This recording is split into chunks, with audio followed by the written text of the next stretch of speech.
Pigpapasalamat kan parasirang si Tatay Roque kan Rawis Legazpi City an amay na pamaskong narisibi kasubagong aga gikan sa sarong dakulang mall sa Legazpi katuwang an Naval Forces Southern Luzon, Philippine Navy. Istorya niya, apektado kan paburbagong panahon an sa iyang hanap buhay. Ngunya na magpapasko da iya da masyerto kung igwasindang pag-aarampangan lamang sa Noche Buena. Alagad sa espuersos kan SM City Legazpi asin Love for Sol, dawa papaano inian natawan ng kasimbagan.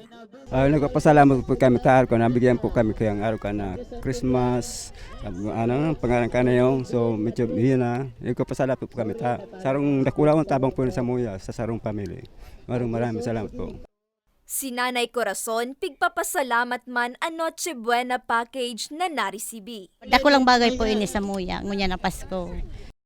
Asigurasyon kan tagapagtaram kan Nav for Sol na si Ensign Jeffrey Manzano, padagos sindang makikipagtabangan sa man iba-ibang opisina, grupo o organisasyon, urug na kuninian may darang dakulang katabangan asin kaugmahan. Siyempre maraming salamat sa SM City Legazpi sa patuloy na pagtulong nila sa amin sa pag-reach out sa mga community gaya nito sa mga fishermen na malalapit sa Nav for Sol. Apwera sa piling parasira, natawan man ni Noche Buena package ang piling sa Patero asin Panday sa sentro kan Legazpi. Saro na digdi si Tatay Cesar Hernandez. Thank you very much.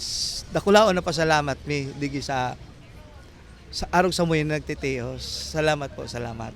Sana dagol pa kamong matabangan.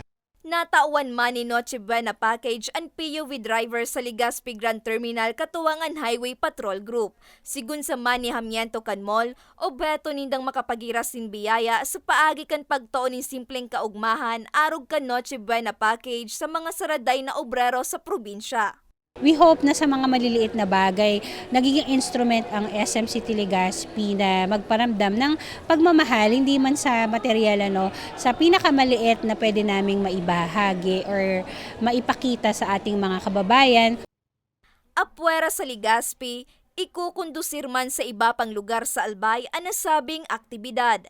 Para sa mga baretang tatak Bicol, Laorny Miranda.